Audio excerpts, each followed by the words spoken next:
Oh, all right. Hi, everybody. Welcome back to another episode of XS Succeed. This is Gearface. I am so thrilled after, at this point, well over a year of just barely missing schedules, to have Keriel here on the show for the first time to talk about Nine the Phantom, a character who, frankly, I know that they are a incredibly complicated engine-based character and that they have the stylings of a magic user, which meant that the only person possible in the Exceed community to teach this character to me was Keriel. So thank you so much for being here. Really, really excited to talk to you. No problem. I'm happy to be here. Yeah. Couple disclaimers before we get started, as always. Number one, we are going to be talking about playing to win on this show. Exceed's a game that you should play for fun. I encourage you to play it for fun. If the lines that we're talking about on the show don't sound fun to you, don't play that way.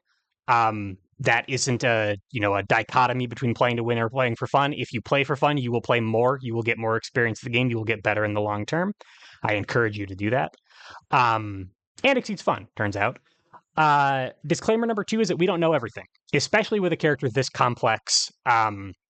Keriel is an expert. He's not the only 9 player in the world, and I know that everybody has different lines and different interpretations of how to use this wacky character. Please develop your own. Tell us why we're wrong. Don't treat any of the things that we're saying in this interview as the word of God. For brevity's sake, we might say, always do this, never do this. This is always a good idea. Take all that with a grain of salt. Assume that somewhere out there in the ether there is another line for 9 than what we're talking about, and we encourage you to tell you to tell us about it, as a matter of fact. Yeah. With all that said, Keriel, please, I'm dying to know a little bit about 9. Okay, so I guess, do you want to start with let's start with just the general structure of 9, because the most important thing to know about 9 is that unlike basically every other Exceed character in the game, you have a 25 card deck with 2 copies of each normal and 1 copy of each of these other cards. This is actually, is it? Am I bad at math? This is different from a typical Exceed character who has, I think, 2 ultras, 5 specials, 2 copies each. Yes, so 9. We have 2 ultras and 7 specials for a total of 9. I wonder how that happened. That's crazy. What a coincidence. Yeah. Someone should let the designers know about that. Maybe they didn't know. I know, right? Also, I want to shout out this really cool little numpad that Keriel brought. This is very nice. Underneath it, we've got the numbers for each one. I'm interested in that. And so I also notice that all of these have in the top corner the color of their corresponding normal's speed value. So the 7 speed is purple, the 6 speed is blue, and so on. I'm assuming then that there's some sort of connection to the normals. Yes, so the 9's core mechanic is that she seals her own cards, and when she does, you kind of put them on this board and take the card with the same speed. Okay. That's usually the other card. You're usually trading out the normal for the special or ultra, but not always. If you did seal a copy of, say, Coral of Catastrophe while there was Coral here, you would take the other copy of Coral. You would just rotate them to basically no effect.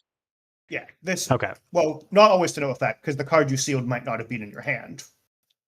If you seal a card from your discard pile, then I see. Okay, then you're effectively recurring the option or taking steps to recur the option later. I see.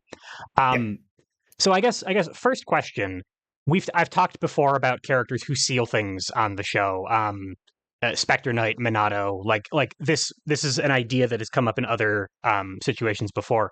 Some characters are sealing as essentially like a consequence or as a downside, right? The fact that Lychee seals 5 cards or seals her hand and then draws 5 cards, that isn't good for her. That's not like a useful thing she does. The 5 cards is the benefit. The sealing is the cost. It sounds like for 9, sealing is not a problem. In fact, that's kind of what she would prefer to be doing. Yeah, so what I'd say is that 9 isn't really sealing cards in the way that any other character does. Like, I'd almost say, so to sort of, have you done an Arcane lesson before? Yes, yeah. So I I have. would say that Arakune is the purest example of sealing a card in the game. You just seal a card face down. That's it. It's gone. You Right. don't get anything, you don't pay anything. This is as far as possible from that. You basically should not think of it as the same mechanic. Sealing is the tool that the designer used to express a different idea. And Okay. the idea that you're expressing is switch the card with this other card and put the new one in your hand. Okay. So So sealing a card that was in your hand is, a side grade. It's kind of like the change cards, except you know what you're getting. right. Sealing a card that was not in your hand is usually a huge upside Okay. I because see. if you're adding cards to your hand. So when I look at this enormous block of text on Nine's character ability that is so intimidating to me, um, the this is the rules that are required to um, underpin this concept in Exceed. The Right. concept that you've Yeah. explained is actually pretty simple, that you're swapping cards around. Yes. But in order The to make that so work in the rules, it requires all this text. yeah. So actually, the first three lines are making the rules. Like that's the code that makes the engine work. The Okay, second three lines is the actual ability. And got it. let's talk about that now. Sure. Hey, Okay. Ryu, can you like get an attack range, please? Yeah, thanks. Yeah, we That, have that we have a works. training dummy over here. Okay, so let's if we hit with an attack, uh, and there is, and we can add a card. So then we get this on hit effect, which lets us add a card from our hand to our gauge. This could be any card. It could be a normal or a special or an ultra. I probably don't add an ultra. Those are really good. And at the end of the strike, which is what cleanup means, you will seal this attack and put this other attack in your hand. At Okay. the start of the game, you will be hitting with normals to trigger this and put your specials in your hand because you have these 9 specials and ultras sitting over here that you can get that way. But my point, the reason I showed you it with Navy Pressure, in addition to funny card that hits at range 7, is that you can do it the other way too. Once you've actually got normals here, you can get back the specials or get back the normals. Okay. So it's involving 3 zones. It's involving my gauge, it's involving my hand, and it's involving the sealed area over here. Arguably, it's also involving the strike area, like the area where your attack is in play. Sure. Okay. Yeah. No. So when I say, I mean, yeah, that's actually probably better than my hand. No, But it okay. actually also Yeah. involves your hand because In addition to, because you sure. add a card from your hand to your gauge as a cost. I see. Okay. So I hit with an attack. Something in my hand goes to gauge. Yeah, Something in my sealed area goes to hand. and your attack goes to your sealed area. The attack goes to The, sealed the area. card Okay. in your gauge is just in your hand is just whatever you want. It has no relation. The point is that you hit with an attack, so you deserve to get a card in gauge. Right. And if your attack isn't going to gauge, we have to put something else there. We have to put something else in. So I'm going to key charge with something from my hand. I'm gonna add Yeah. something to my hand, but that's gonna be immediately replaced by an attack of the corresponding Right. speed. So this speed that corresponds to the attack you played, not the card from your hand. I see. Okay, so the card going to gauge doesn't actually impact at all what I'm getting back. Correct. Okay. Okay. Cool. Um, I'm I'm also noticing um on the hit effect. This is a May effect. Yes, you do not need to do this. It Um, is generally beneficial to get specials and to not get normals, but this is like a 70% rule of thumb. okay, sure. Yeah. So like level 1-9, when I'm first trying out this character, it's probably a good idea to be looking for my specials and to be putting my normals into the sealed area or into my gauge. Yes, we'll get to the details later, but you have 4 cards that care about how many normals are sealed. And Okay. you will only ever have 1 of each, so that's a maximum of 8. And you might find that it's difficult to hit with block. So Definitely. Yeah. So you might need to cheat that into your sealed area yes. somehow. Okay. Okay. Um okay, so in practice, once I get this down, once I get this kind of movement of card, this flow of resources down, um the strategic considerations of this, I guess in the early game, is that I only have 1 copy of all of these available to me, Yes, you correct? have yes, and the very important follow up there is you have more normal density than any other character in the game. Mm. Okay, Which so my starting deck is 2 of these and 1 of these. Right. So your starting deck is if I can use 64% normals, whereas everybody else's starting deck is 53% normals. Right. Right. Okay. So So and that 10 to 11% is actually pretty substantial when uh EXs are a useful thing. yeah, I will likely find something that is going to let me get specials quickly because a lot of my deck is going to be made of things that will go to my sealed area and get specials back. yes, and of your specials, 3 of them also just do this because they say so on the card. So you have 14 normals that can hit plus 3 specials that just do this anyways, Okay. and an ultra. Okay. So this isn't something, it requires hitting, or at least this effect requires hitting, but it's not feasible for my opponent to be locking me out of If you're running this engine.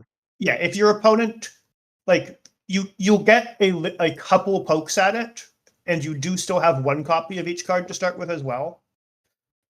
You might not get to run it as much as you want, but think about it this way: how many times do you hit people with a normal in the early game and exceed? Sure. Because it's Pretty probably frequent. a lot. Pretty Sweep's a frequently, good yeah. card. Yeah, and Exceed is a game that is based on trading. We are both probably going to be, because half of everybody's deck is normals, we're probably going to be around here to here at some point in the early game. And that means that my normals are going to be online, able to be hit. And that means I can get my specials online. Yeah. Okay. Makes sense. Okay, so that's like the sort of overview of the mechanic that makes this character work. So the benefit that I'm getting by doing this, presumably, is that these are good and I want them. Not just that, but that you can choose which ones to get. You can Okay. say, I really want Emerald of Enmity, this one, so I'm going to hit them with a cross. Right. And maybe they'll play a cross counter and hit me back for 5, but I Right. will still have gotten my Emerald. Right. And when I made that decision, I had weighed the expectation that getting the emerald was important enough to trade down a little bit on the crosscatcher. Yeah, if they even have that. If they played it, sure. Okay. Yeah. So this is this is my spell book. Yes. This is my suite of options that I can pull from with a little bit of work to get the option that I need to do whatever it is that I need to do. Correct. You don't have free choice because you have to, if you want the 6, you have to find a cross. Right. You often have ways to interact with your discard pile or other zones if you don't want to play cross, but you do need to find the corresponding card. But you have a 25 card deck. You have one of the card you want already in the deck. So Right. in a way, you have more copies of your specials than anybody else because you have 2 cross and an emerald. That's 3 cards that can be emerald. And either of those crosses have the potential energy to become Emerald of Enmity. I see. Yes. And there's Okay. 5 fewer cards in your deck, so you'll draw them more. Sure. Sure. Okay. You kind of have almost 4 crosses, really. We're almost to season 2 now. Shit. All right, that makes sense. So at the beginning of the game, it sounds like level 1 of my game plan is to hit with a couple normals that are going to start this engine up. And when I say engine, I'm used to talking about engine in 7th Cross terms, which is a series of, like, a Rube Goldberg machine of different effects that trigger and trigger and trigger, and the end result is that my opponent dies from them. This engine is mostly just about churning resources, it seems like. Is that correct? Yeah, that's mostly true. When we get to the ultras and especially the astral, we will find that you can kind of just kill them sometimes, but it's kind of just kill them in the sense of 8 or 10 damage, not in the sense of you win the game instantly. Okay, so we can maybe think of this as like the output of this engine is reactability rather than a proactive thing that I'm doing to try to grind my opponent to paste like a 7th Cross character. I'm looking for options to play the game. Correct. Yeah, you are going to go find the options you need right now for the most part, and because you'll have better card selection. If you have a full hand, you are more likely than anybody else with a full hand to be able to do what you want. Okay. And I assume then that also means in the late game, I can preserve the options that I'm going to need to be able to, uh, if not directly recur them, set up situations where I can get back the thing that I will need when I need it. Right. Yeah. So one note there, which if I think you sort of were trying to get at, is in a long game, you're going to do this whole engine, and then you'll reshuffle, and your deck will have all the cards that you thought were good enough to go get Ah, in it already. So after reshuffle, you have less normals than everybody else and more specials. I see. Okay, because the reshuffle doesn't go and get the things from my sealed area, just like it wouldn't get anything from my gauge or my hand. Right. Yeah. So if you decided that you really wanted Emerald of Enmity, you're not just getting one Emerald of Enmity, you're getting a second copy in your reshuffle. I see. Okay. Okay, sure. And likewise, if I've played 9 kind of poorly and some really important things that I wish I had were stuck in my sealed area, I might be going without those until I can find a way to hit them. Yeah. Though that's rarely going to happen because you can get things out of your discard pile with to seal them Okay. as well. Okay. That makes I sense. have just realized I didn't say an important thing about Nine's ability. This ability right here says if there is no sealed copy of your attack. Mm, That means if you hit with Morganite here, and Morganite is sealed, you cannot do the 9 thing. This will just go to gauge like any other character, okay. and that's it. Okay. Note that that is only that ability. Every other source of seal in the game, including the Exceed mode ability, does not care. Okay. That make So any that other reason you seal Morganite, you would seal it and take this other Morganite and put it in your hand. okay. So, It and is to your point earlier about how like it's kind of a side grade to swap cards from hand to hand. Um, it if the Morganite in question was in my discard pile and I swapped it for a Morganite in my sealed area, congratulations, I got a new copy of Morganite. correct. Okay, okay, that makes sense. You mentioned the exceed ability. Is that something that we should be talking about early in the Not lesson? not Or really. It's okay, not that important. I'm just saying because if I said only Nine's character really has that restriction, somebody might think both sides of Nine have that restriction. gotcha. Okay, And I'm but clarifying it's only this one character ability. makes sense. So I'm taking from your answer there that my plan shouldn't necessarily be to exceed as 9. I like exceeding a lot, but it's it's kind of weird, and I don't think it will make sense until we've talked about the rest of Oh, the okay. engine. Sure. All right. So yeah, it's a Well, useful thing it's that I still can do. good, It might be part of but my game plan. It just won't be a yeah, sensible way to structure the lesson. but I don't think so. Yeah. Okay. Sure. Um. Okay. Any other notes about the kind of overall um approach that we're taking to cycling our cards around? Uh, I think the other notes are on individual cards, so we'll get to them. Oh, One thing to think about when you just are like looking at what cards you might try to hit with is how similar the cards are. Sweep is a good card at range 1 to 3 when you think your opponent is going to play you know, anything except for a mid speed. sure. Amethyst, the 2 speed special, is a good card at range 1 to 3 when your opponent is going to play anything except for a mid speed. Right. These The, cover a yes. very similar On the other use hand, case. Salt is an on curve option that puts you into range 1.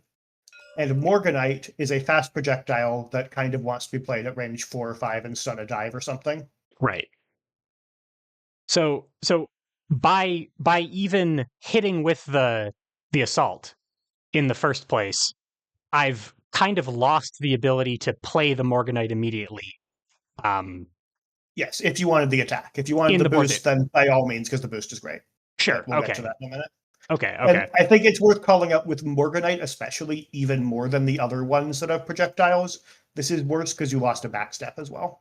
Sure. Yeah, you would use that to get into range to play the Morganite, and now you can't do that because you not only lost your ability to back up, but you also moved yourself forward. Right. Okay. Yeah. Yeah. Okay. So So, it's worth thinking about the cards sort of as pairs in that way.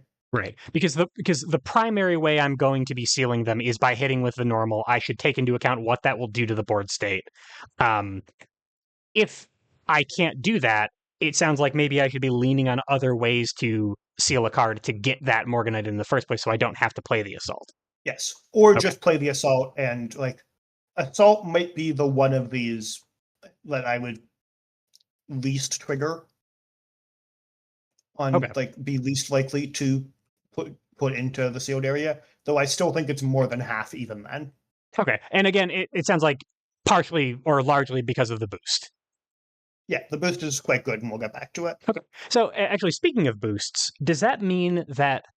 All right. So in addition to being attacks and boosts and 4 second use to change cards and move and everything else that cards do and exceed, uh, normal attacks are also ways to get these attacks. Does that make playing normal boosts kind of costly because I'm not then hitting with the normal? It could be, but remember that getting the attack it's trading the worst card in your hand for the attack. It's not actually generating a new card when you do the 9 thing with her ability. Right. I see. Okay. So if you really want Amethyst, then playing light is more expensive. But if you don't really want Amethyst right now, then you're actually quite good at playing light. You have more lights in your deck than anybody else in the game Right. who doesn't have their own copy of light. Right. Okay. Okay. Yeah, I'm still thinking about the engine in kind of seventh cross terms, where the way that I'm going to kill my opponent is by triggering this over and over again, Yeah, and that not. that is not a thing that this character does. Yeah. They This is I need to kind of reframe this as like this is a suite of tools that I can use to apply to the situation that I'm in to kill my opponent exactly. that way. I get you. Yeah, you're Okay. gonna Okay. go find the card that is better than whatever your opponent is doing and play it. I see. Okay. And I should be thinking about like my overall game plan. If people watching this just watch the first part of the lesson and hear that this is how I'm going to be playing 9 writ large is reactively finding ways Yes, to get what my opponent can't deal with. yeah, and there is a little bit still of if you just want a quick game plan to go try, you know, err on the side of getting more of these cards into your deck. Find out how you want to use them. If you don't like the attack, play the boost, because you have stuff that scales with how many normals are sealed. Okay. That makes And sense. I think that's actually a good reason to talk about the Astral now. Okay. So first off, this card has some stats on it. Yeah. 399 for 9 gauge is 9 asterisk gauge especially is an impressive stat line. Well, it has some text there that says its Yeah. gauge cost is reduced by 1 for each normal in your sealed area. You will not get this to 0 because there are not 9 different Very true. normals in your deck, unfortunately. Right. And you can only have But one copy of anything sealed. correct. But you can and that's a quick thing to point out. If your opponent seals your cards, they go to their sealed area, not yours. This will never interact in any interesting ways with your opponent sealing your cards. Okay. You say interesting, I say cursed. Let's be in the middle. I'm glad that I don't have to think about that particular interaction, but I can understand like uh you also are an Umina player, Keriel, No, so I I'm can glad I don't think about interaction too. I'm just pointing out that yeah. like there's no complexity there. If they No. seal your cards, it's just for their kit, and There's your kit just doesn't complexity on interact every with other it. part of this character instead. Yes. Okay, Yeah. cool. Okay. So So yeah, it might feel like you're supposed to like get every normal and then play this for 1 gauge or something. I think that's a bad way to think about it. How much would you pay for this effect on a normal character? I Just mean with 399 on it. I mean this is you know, 3 range, 9 damage is a Red Horizon alt as soon as we start thinking about anything above curve at all, right? Like that's already at least worth like 3 or 4, probably 4 Yeah, gauge. and this is so above curve that your opponent could have Swift Destruction in play, and you're still on curve if you initiate. Right. Right. Yeah. So this is probably like a 4 to 5 gauge alt. Right, and that's what you should pay for it. You should be Okay. completely happy to pay 4 gauge for this. Okay. Okay. Maybe like 3 if you think they have block. So does that mean, I guess, that I'm planning to is this it's quite rare on these lessons for somebody to say that an astral is actually an important part of a character's game plan. Is that Yeah, something that 9 wants to be doing? You don't need to play the Astral every game. It's not a disaster if they parry it or whatever. But I would almost always take the reshuffle action on 9 because at least you make them parry it. Okay, sure. Like an action that says your opponent is going to spend their next turn discarding a copy of block is not a bad action. Right. That's not too bad. Sure. And if you get this in your hand, it's incredible. Okay. Okay. So So this so is on like yeah, the scale of astrals, we can put this a little bit closer to the Arctic Dungeon Akumatsu area than whatever the Hazama one is. yeah. I think this is one of the most consistently played Astros in the game, but that's still not that consistent. Right, yeah, no, yeah. We're slightly grading on a curve because astrals tend to be big and flashy and slightly impractical. But this one in particular, we might actually Yeah. find This is solid big use for. and very much practical. It's just that your opponent should know that and will probably parry it. Sure, yeah, okay. But and to your point, if they parry it, that is not the worst outcome of all time. That's actually still a positive outcome compared to you. Like it's about equal to if you just prepped. Yeah, that makes sense. So Okay. reshuffle action good. Yep. Makes sense. Makes sense. Okay, cool. So presumably time my reshuffle again to avoid too many important things in my sealed area. Reshuffle when I'm uh happy with the contents of my deck and discard pile to be able to continue threatening the things that I have there for later in the game. Yeah, I do not reshuffle very early with 9. You have 5 fewer cards than every other character. Right. So if you reshuffle with 5 cards in your deck, that's like reshuffling with 10 cards in your deck on a normal character, Okay, which is sure. the So I point where you might actually run out.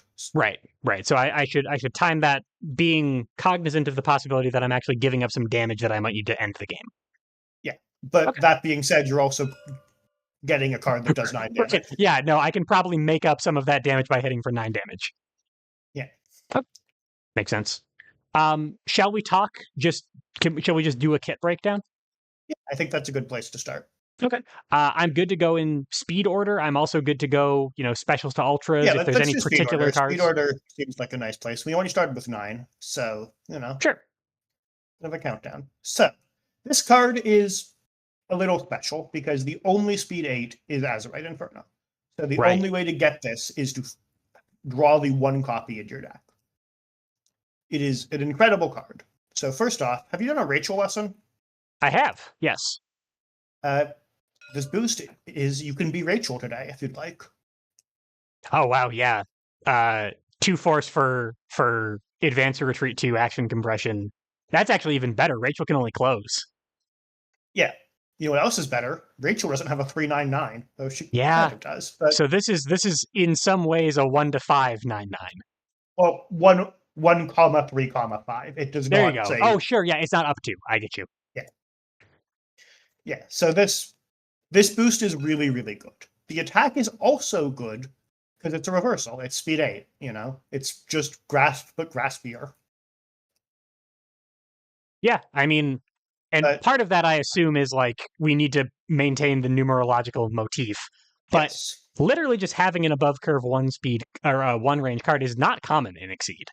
Um, I'm thinking about bang chip. There's not a lot of 8s in in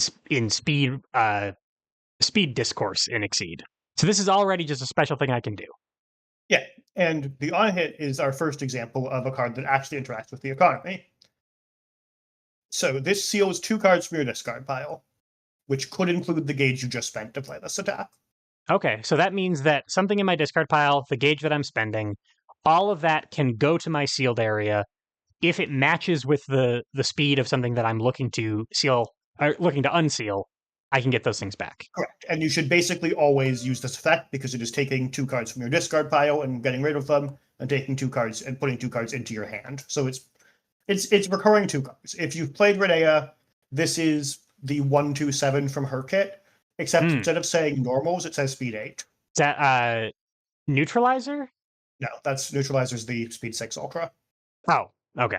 Yeah, it's been a minute since the Renea lesson. So I'm thinking about this as recursion with extra steps. I'm not recurring the thing from my discard pile. I'm recurring the matching thing from my discard pile. Yes, but it could be the same one. If you have a coral in your discard pile, you can seal it and get back the other coral. Right. Okay. Okay. Because this the thing that has the restrictions on what is being sealed is coming from my character ability, not necessarily coming from my coming from this attack.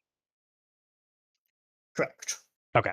Okay. And you can never use this character ability with Azurite because there will always be a copy of Azurite sealed. There are Right. no circumstances under which you can be playing 9 and not have a copy of Azerite in your sealed area. Right. Okay. So that means that when I hit with Azerite once, or when I use teleport step once, it's just gone for good?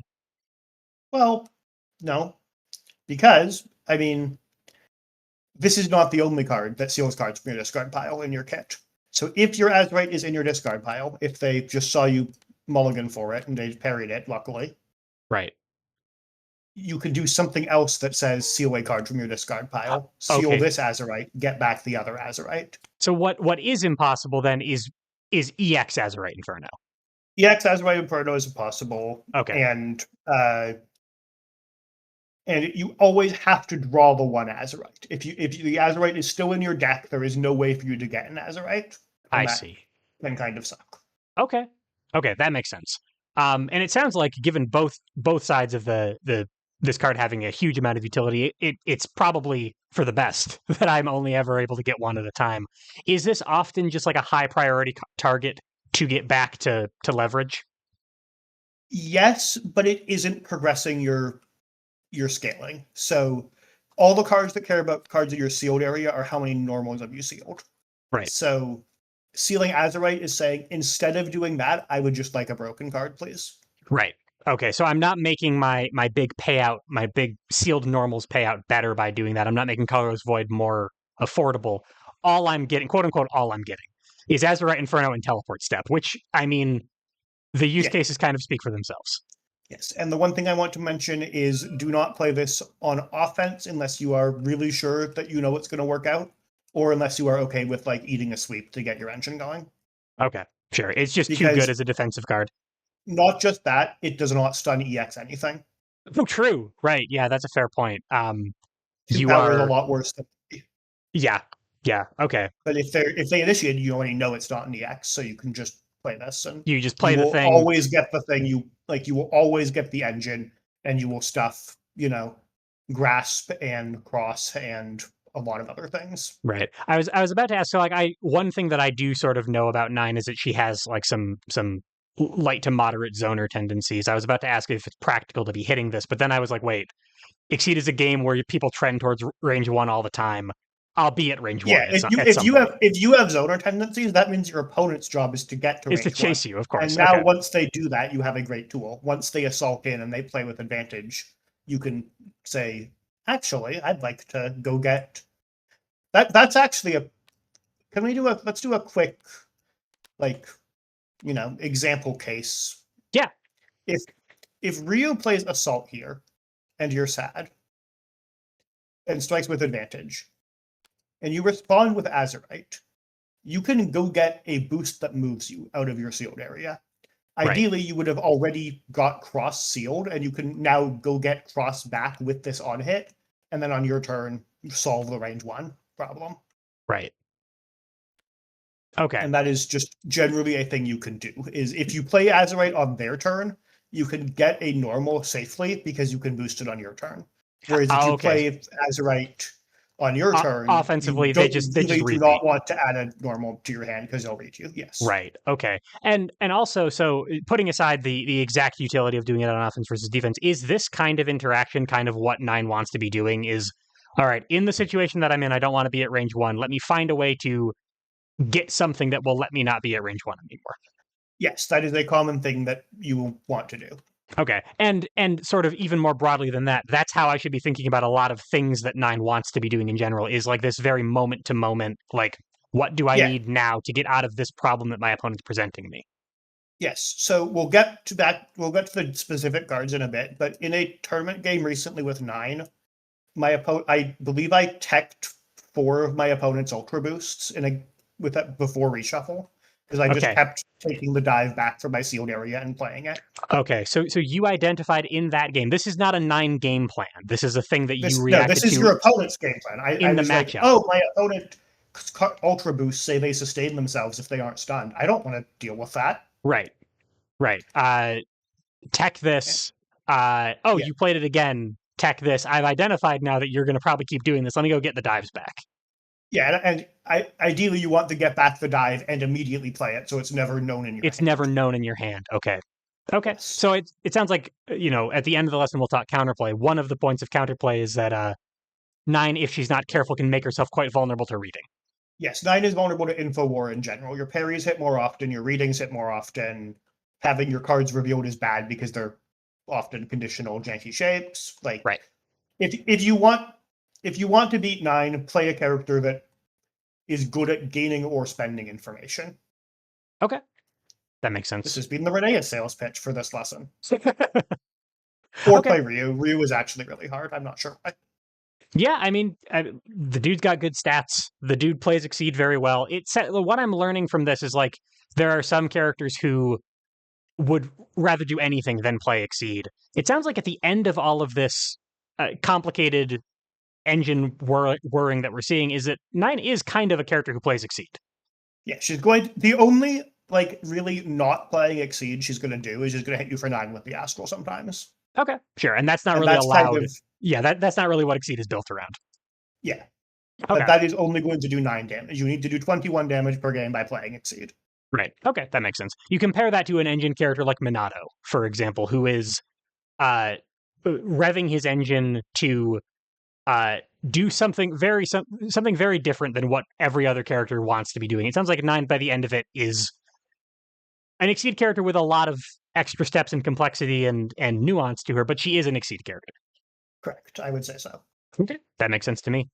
Shall we go right on to Lapis Lazuli? Yeah. So I'm actually going to ask you, like, what's your first thoughts looking at this shape? So, not even looking at the two effects in the block of the stat block, the text block rather. It's a force special that is grasp but hits worse, that hits for less than grasp. I'm assuming Yep. then that whatever is in this text box that I'm pointedly not looking at is uh pretty substantial to be worth the force special. Well, first off, we've got an on hit that gets you to seal a card from your discard pile. Hey, look, it's that effect again. Yup. Okay. Uh, so that pays for the force. Yep. And then we have this funny after effect, which is, that's having to replace a point of power and the hit on grasp. So hopefully this does something like grasp. Okay. Well, I mean, if you've got a couple of normals in your sealed area, um, uh, after movement on a speed 7, yes, I would love to be Yes. Chip for Yes. a So strike. it's very notable that, like, if you're at range 2 or 3, even if this is only going to move you 2, this kind of just beats all the cards in Exceed. Yeah. Yeah. And now I say beats pretty strongly because that's paying the force for the special and not hitting. Right. But it dodges a lot of things.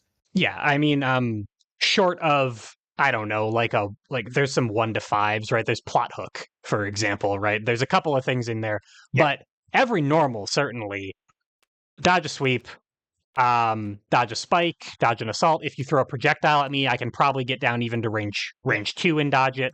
Certainly, if I have 2 in play, I can get out of the way. Yeah, here's an interesting point also. Let's say that Ryu has just played Light or Way of the Warrior, if you prefer.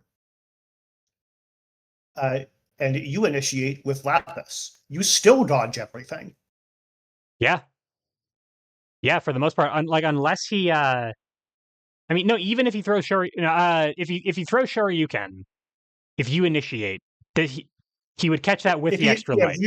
Ryu Shoryu would do it, yes. Yeah. Okay. Again, But yeah. No, you mentioned before the range lesson. 3, at range 3, it doesn't, though, notably, Yeah. right? Yeah. This just actually beats all the cards, except for, I guess, Speed 8 Hadoken.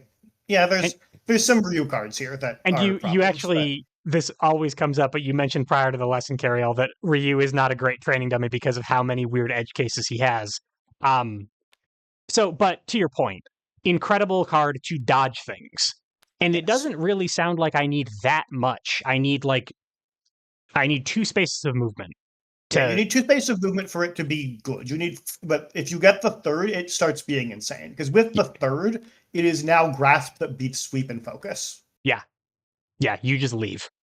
Yeah. Okay.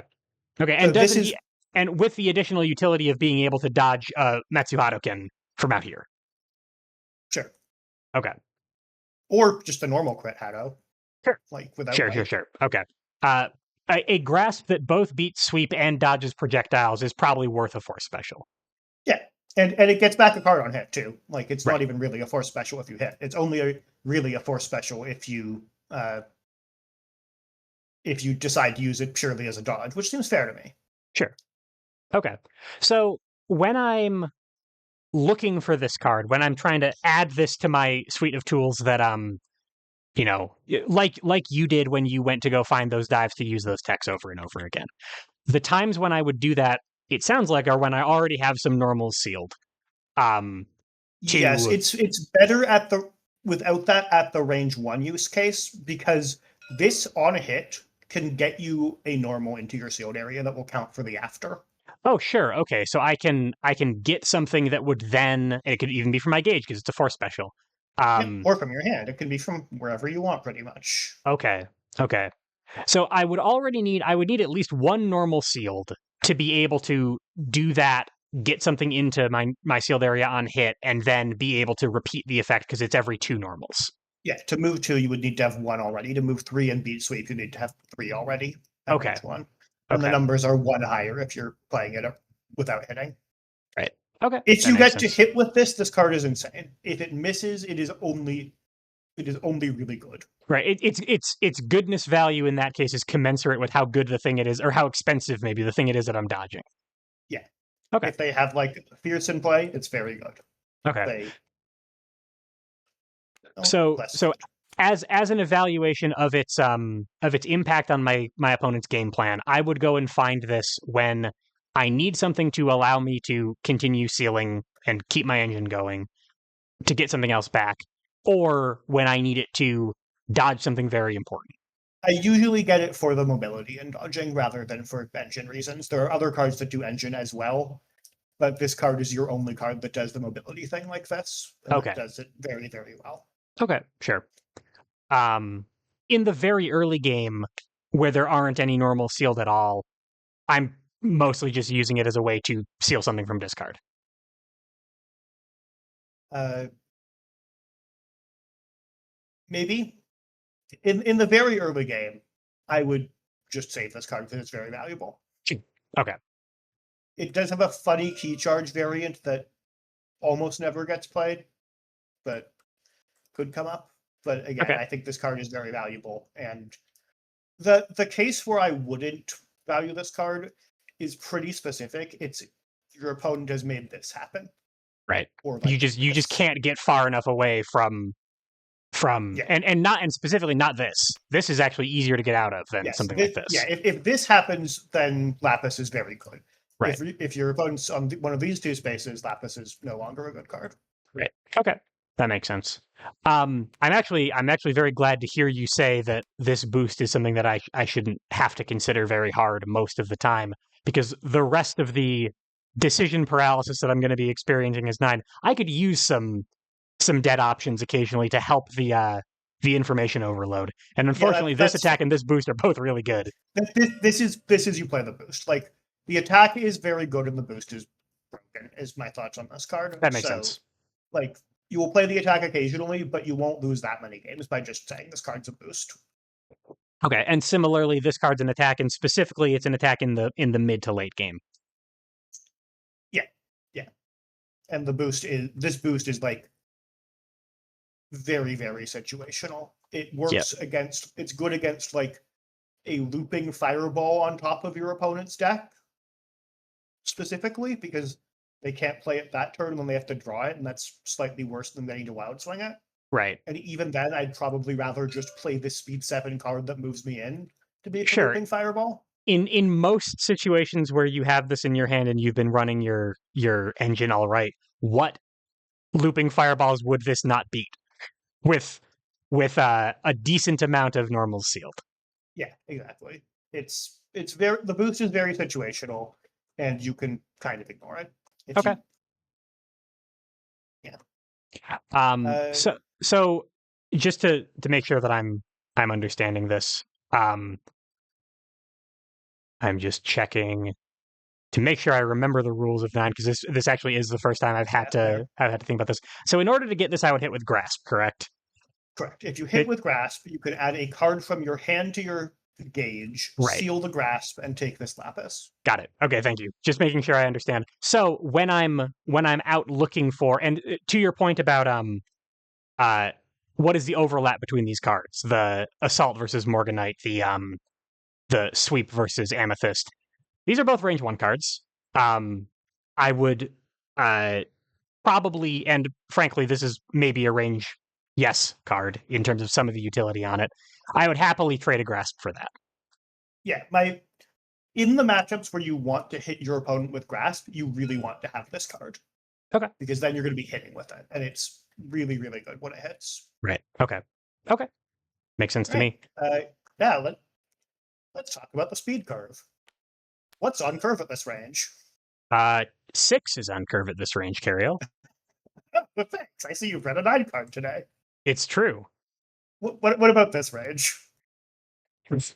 I'm gonna say 5. No, I mean, sure, but it's also still the 6. 1, 2, 3, 4. Wait a minute. Oh no! Oh no! I missed the before effect. This just kind of hits everything at, well, 3+. Okay.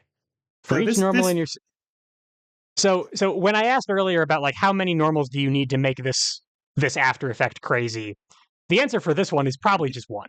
The answer is 0. It's good enough already. It's already pretty insane. But yes, so yeah, this is sort of an engine card in the 9 sense of engine, in that like you're gonna do 2 damage. Nobody cares about 2 damage, but you're fixing board positioning, you're handling the economy. And the cost is that this is a force special, of course, that does very little damage. Okay, but so this basically always wins strikes. Like, what would you possibly lose to? yeah, at range 4 or greater in particular, like if you're using it at range 2, a Tatsu could catch it. If you're using it at range 2, you miss. It's range 3. Duh. Yeah, thank you. So yeah, even at range 3, you set range 5. There's not a lot that dodges that. At range 6, it's very unlikely. Yeah. Yeah, so this card's very good. The problem here is that this boost is kind of character defining. So you're going to have to budget. This is a power card like this, actually. No, they're not all power cards, sorry, but these 2 are. Okay. Because this boost just kind of gets you anything you want right now. Have you ever not had the boost you needed to play? Well, now you have it for a 1 force tax.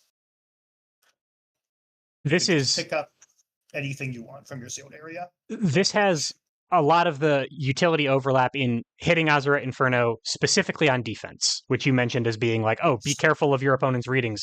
Well, you know, it's a really good way to be careful of your opponent's readings is by taking another action. Yeah, you know what else is cool? Unlike Azurite Inferno, this can seal Azurite Inferno. So this is also just teleport step. Right. Okay. I can see the vision. I can see the possibilities here. So you could, for example, if you were feeling very unreasonable, you could play like, teleport step, CMOS gate, the boost on Emerald, teleport step, CMOS gate, teleport step, range 7 fireball. Right. Okay, and that doesn't actually happen. But I wonder if I have a range 7 fireball in my kit anywhere. I wonder if you have 2 range 7 projectiles in your kit. We'll get to that. 3 actually. 3 actually. I was about to say. So actually, again, returning to this idea of my my cards and my normals and my specials might have some overlap in utility. If I hit with cross anywhere, I'm setting up for Emerald.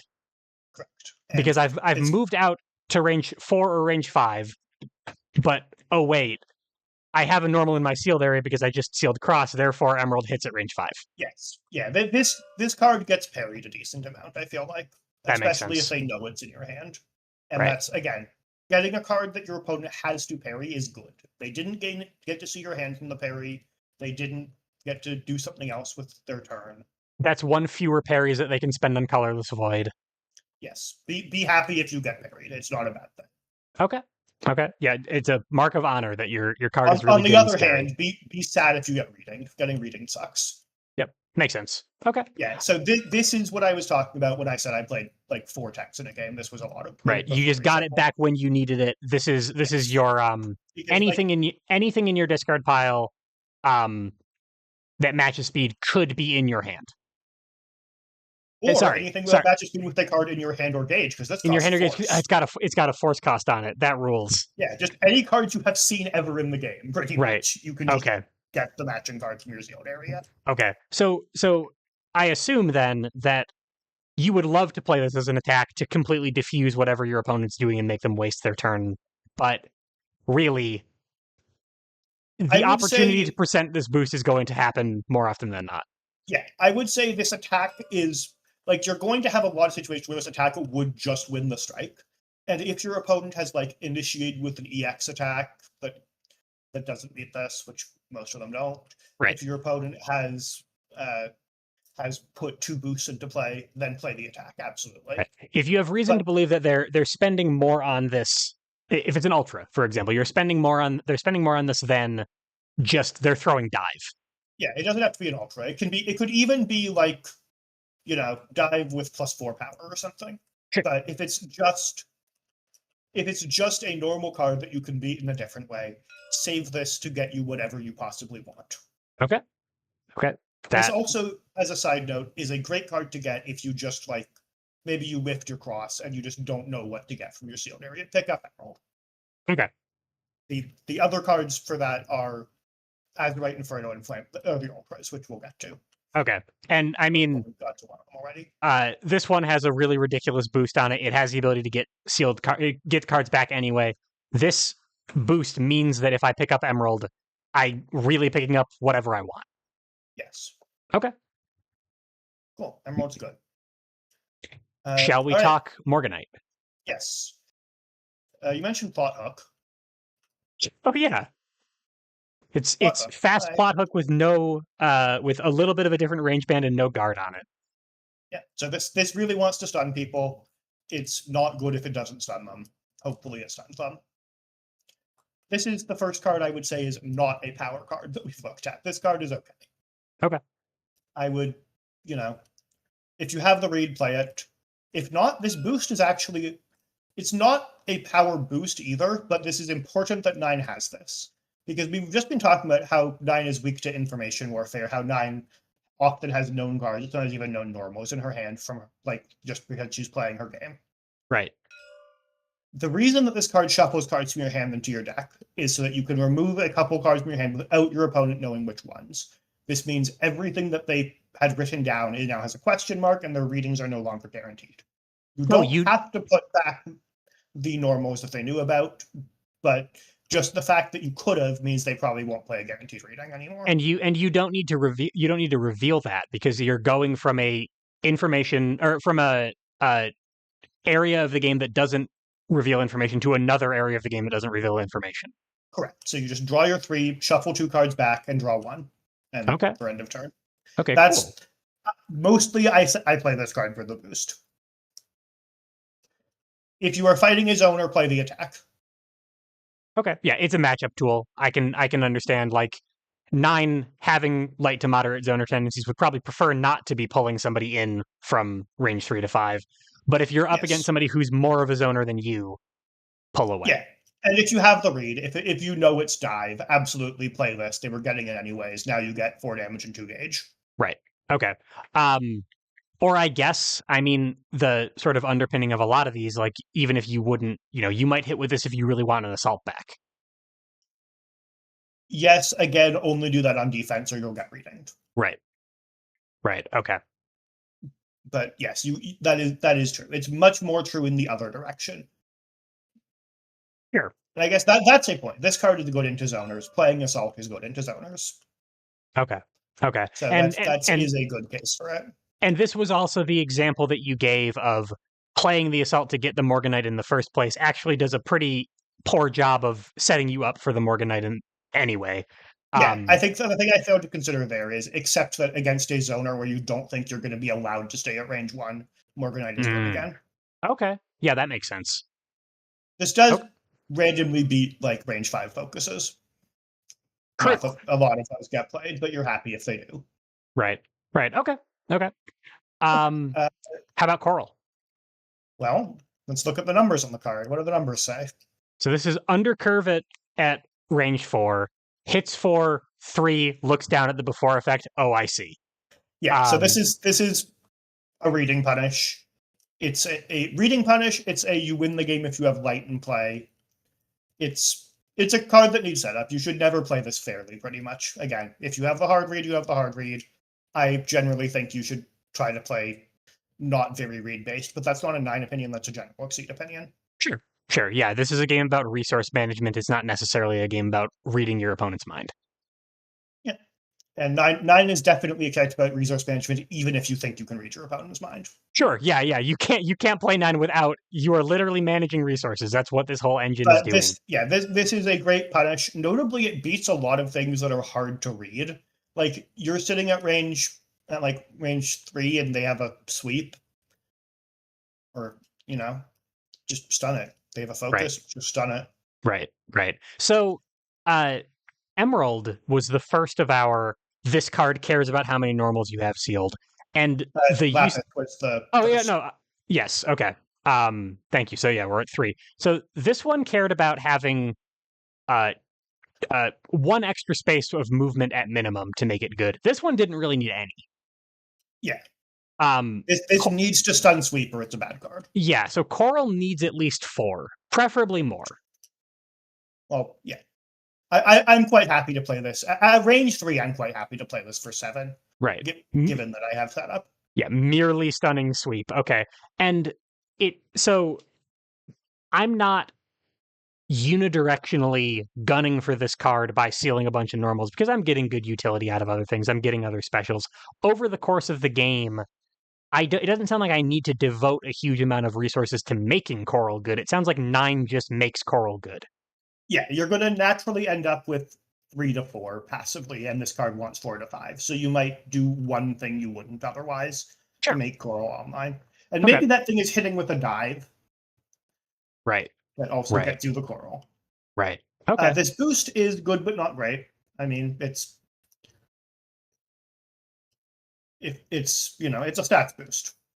Right. So a little bit of extra range, a little bit of positioning. It can honestly make a lot of things. This turns your grasp into a pretty stocked version of Lapis, for example. Yeah, it makes Assault better as well. This makes Assault beat Sweep at range 4. Oh, true. Sure. Okay. And you can pick your positioning with advantage, which is always a very strong effect. Yeah. But I would often say, like, the one of these in your deck is for boosting, and the one of these in your sealed area is for playing. Okay, by the time you've gotten it out of your sealed area, odds are you've hit with a couple other normals to make it really strong, and you probably didn't go and get it from your sealed area to play the boost. Yeah. Okay. Okay, So so this card does get a lot better EX because it's on curve EX. So if you draw this late, maybe you save it for the EX and play 2 to 3, 9, 5. pretty good. Pretty good for a special. Even an EX special. All right, so we found our damage. We found some really strong utility. Um, I I'm starting again. I'm starting to see the vision a little bit. I'm getting these things back, and it sounds like this one doesn't really need a particular unlike your tech over and over again. Most games of Exceed, I would like to win by making progress in my opponent's life bar. It sounds like Coral. Generally, I would only expect to hit with 1 Coral per game. If you hit with Sure. 1 Coral, it's done great. You don't need to try to loop Yeah, it you don't again. need to loop it again and again, but I should expect to get it at some point with the intent of hitting it. Probably. Okay. This is also a reason your opponent doesn't want to let you have boosts in play, because if you have speed in play, then you might just randomly CMOS gate into Coral and kill them. Right. But what if I'm only at range 1? Oh no. What if I'm only at range 5? Yeah. Okay. Okay. Okay. Now we get to the zoner part of the kit. Yeah, tell me about Kunzite. I know this It card. hits. I've actually seen this card before. Well, yeah, the good news is it hits. Yep, yes it does. X is your range to the opponent is such a good line of text. That's I so don't know. fun. They could have just made it like -1 to 10. That'd be the same, I think. Yeah, no. As long as it hits every space on the board, if as long as your opponent's in it. Yeah. Anthony knows armor, so this card's good. Yeah, Cool. okay. Good talk. So it's zoner spike. It's spike that you Yes. play when there's absolutely no way you can be punished for it. Basically, and note that it beats grappler movement. So Sure. like a Yeah. lot Okay. of So looping fireballs, they'll assault and miss, and that they dodge the fireball. This right. hits those. I found that I play this a lot in that situation when I expect grappler movement or block. And Okay. often the situation where your opponent is playing grappler movement or block is a one situation. Like Right. those are often their options at range 5 or 6. Right. And They're at range anyway. They don't have anything else to do at range because if you're up against another zoner, this card is like trivial to beat. yeah, If you're up against Axel who can throw a sickle flash or something like that, you're not hitting with Kunzite. This is a unless you play a breeding block. But yeah, sure. There you go. This is a punishment card. exactly. It's saying you let me get too far. And Okay. as you know, there's your opponent just shouldn't let you get to range 6. That would be kind of dumb of them. Right. Okay. So this is a game closer too. I mean, any source of ignore armor means that if your opponent's at 5 life, they might be at 0 life. Yeah. So I mean, you it's can, spike, right? It's just spike without range limits.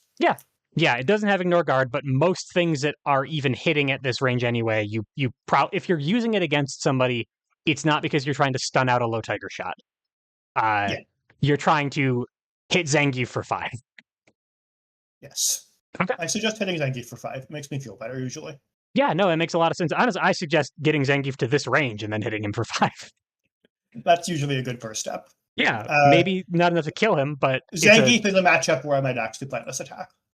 Okay, sure. Yeah, just like for getting 2 more spaces. Yeah, that's going to be 2 of his force at some point in the game. Yep, just watch out for Green Hand. But it deals with range 3 his stun immune card. Whose name I can never remember. Never mind. This is not the Zangief lesson. I'll remember in 20 minutes. Tell me about. I have never heard of this particular mineral. What is the name of this boost? Uvarovite? I think this boost is called change cards. Yeah, okay. You discard a card from your hand, and you draw 2 cards. If you get the after effect, it's really good. Your opponent probably won't let you get the after effect, but it does mean they'll be very hesitant to play cards that could let you get the after effect. Okay. And in classic Exceed design tradition, this would bait a block, and you could punish the block with the Kunzite. Oh, wait, you just spent the Kunzite as the boost. Yeah, 9 gets hit even harder by this than most people because he only has 1 in the starting deck. Right. But yeah, it's definitely a... This is just a boost you can play if you're in a matchup or situation where you can't punish them. It's not incredible, but it stops this card from just sitting around in your hand doing nothing. Okay. And honestly, like, you would Exceed sort of wisdom dictates that you would prefer to make a larger change cards action than CC2 anyway, most of the time. You'd prefer to draw more cards to be more turn efficient. So this isn't even a particularly great CC. No, but it leaves a boost in play. If you get the effect, you paid 1 force and a card, so the fair effect would be draw 3 and you're getting 4 cards. Sure. They probably won't let you get it, but again, if you can use the fact they won't let you get it, then the boost is doing its job. Yeah, no, that makes a lot of sense. Yeah, you probably won't stun them, but you know that they're playing something that won't be stunned. You can use that information to play around it. Yep. And before we get to this one, so I said 8, 7, and 6 were power cards. Yep. Yeah, this is the last power special. Yeah, this is another one I've heard of. I've heard some complaints about this card, as a matter of fact. Yeah, well, why don't you tell me how this card matches up into like normals? Well, it beats them for the most part. Short of a spike or a dive at range 3. Or cross. Across, sure. There's not a lot you can do against a 4 guard ignore guard card that hits for 5 at range 1 to 3, even at speed 2. But don't worry, it also gains advantage. Yep. And pushes you to a range that it seems like you'd probably prefer. I can go to range 5. I can fight there. Yeah. So the problem with this card is, well, first off, unless you have the read, as always, I wouldn't respond with this card. It's much, much worse when it loses to sweep, which it Sure. does. Yeah, cleanly losing to sweep is a pretty bad thing to cleanly lose to. But initiating with this card can be very threatening. And so I guess you haven't had the Yumina lesson. I haven't, But no. we can have a quick preview. A lot of players will say, like, just always filter Dark Thoughts, even though it's predictable that you're always going to filter Dark Thoughts if you can. Dark Thoughts is so oppressive that, like, the correct amount of the time to be doing it is 100%. Sure. I have had the Eugenia lesson, and I've heard the same thing said about Color Spray. Yeah, this is the same card, but you only have one of it in your deck. Are you going to filter the card that they are half as likely as normal to have drawn? Right. And with that same like amount of fervor. And if the answer is no, then, well, they have half as much of it. If the amount of time I should be filtering Dark Thoughts is 100, clearly I should only be filtering this 50% of the time. And that sounds very low for what this card does. Maybe. Or they still filter it all the time, and now you only have one card that you're just not playing. Right. I think if you can figure out your opponent's answer to am I filtering Amethyst, that's very good for you. Sure. It also just has Swift on it, by the way, for some reason. So yeah, Swift with an armor, which is an interesting addition. I don't feel like Swift really needs an armor, and it might not be worth a force boost to... Yeah, it does have a force. I think the main point of that is that way putting your sweep here doesn't feel bad, because if you need speed, you still have speed. Okay, that makes sense. Sure, all right. And that is also a case of, like, this is an interesting mixed case of looking at the same speed. These are both good in the same situations, but they'd be really, really good if you had both of them. And right. We'll have a hard time. Yeah, if you can have both of them, if you have two sweeps, then by all means, make that happen. That sounds fun. Right. You, maybe not for them.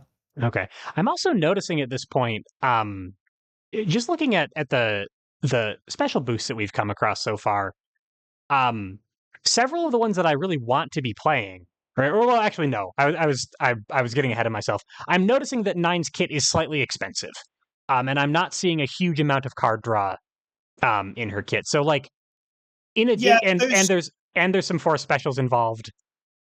Mostly her gauge costs are low. Okay. Her ultras cost a total of 3.